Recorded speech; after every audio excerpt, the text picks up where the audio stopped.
All right, ladies and gentlemen of D-Class personnel, go ahead and sit down. For those of you who don't know me, my name is Commander, and I'm going to be briefing you on the SCP you're about to go study.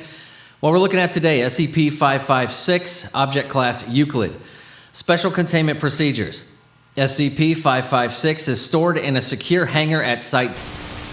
No materials containing any ink, dye, or paint may enter the red zone established in a 50-meter radius around SCP-556. In the case of a runoff incident from accidental introduction of raw material into SCP-556, the containment area must be locked down for a minimum of 48 hours pending reevaluation of SCP-556 via remote exploration. Personnel working within the red zone of SCP-556 must be paired at all times, and any missing personnel are to be reported immediately.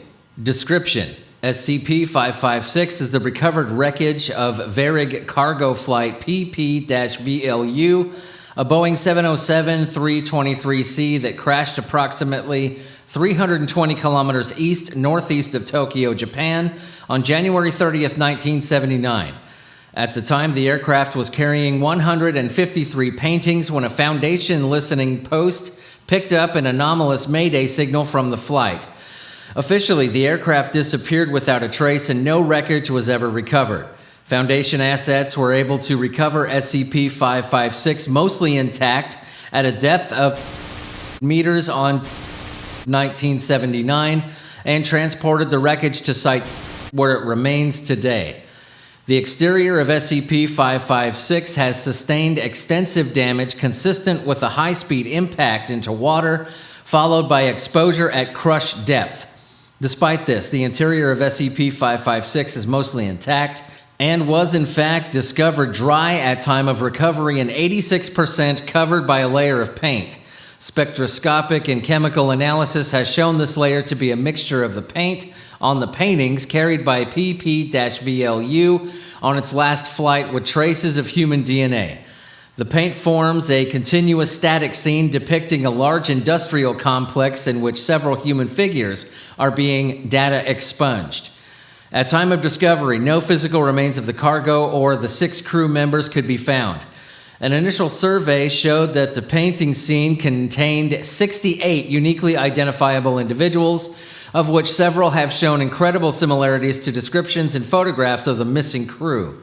Addendum 556-1. Translated excerpt from the damaged cockpit voice recorder CVR recovered from SCP-556. Unintelligible. Coming up from the cargo hold, unintelligible. Unintelligible. Got unintelligible, close the unintelligible. Unintelligible. At this point, the sound of screaming can be heard. Unintelligible. Mayday. This is unintelligible going down near unintelligible. Mayday, mayday, mayday, unintelligible. More screaming, that's cut off abruptly. End of transcript, loss of onboard power. Now, addendum 556-2. On 1980, an attempt to transfer the paint from the interior of SCP-556 to another medium was made. SCP-556 subsequently data expunged within a 200-meter radius. Subsequent analysis now shows 217 unique individuals within the scene. The coverage of the cabin walls has increased to 91%. Further attempts to remove the paint have been suspended pending further investigation into the incident. Addendum 556-3.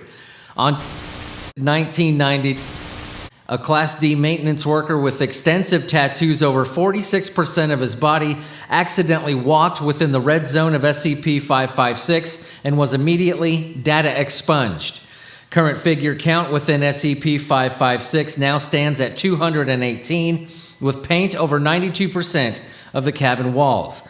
Class D personnel must now be screened for body tattoos before being allowed within SCP-556's containment area. All right, ladies and gentlemen, that was SCP-556. You are dismissed. Huh? Yeah? 3D printer's still going. I got to give you an update on that. Yes, we tried unplugging it. We tried shutting it off. I even put a D-class member's in there. You don't want to do that. Tried to jam it up. Tried to turn up the heat on the extruder, whatever the hell it's called, see if I could jam it. Nothing, okay? We tried unplugging it. I know a lot of you asked. That was the first thing I did. But, well, we did come up with a solution. After about 450 Jenkins were made running around the containment area, got them all. Thank you very much to MTF Epsilon. I appreciate you guys fucking corralling all of those damn Jenkins running around. What we did was we put a portal to a pocket dimension right in front of the 3D printer. I don't know where he's going, and I don't give a shit. But there's probably thousands of them by now. We will find a way to shut it off. We're currently working on it.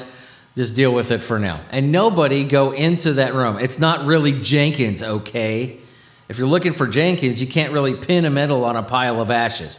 We made a mural for him in storage room A7B. That's where all of his gear was kept, as you know. You are free to visit it at your leisure. All right, that's it.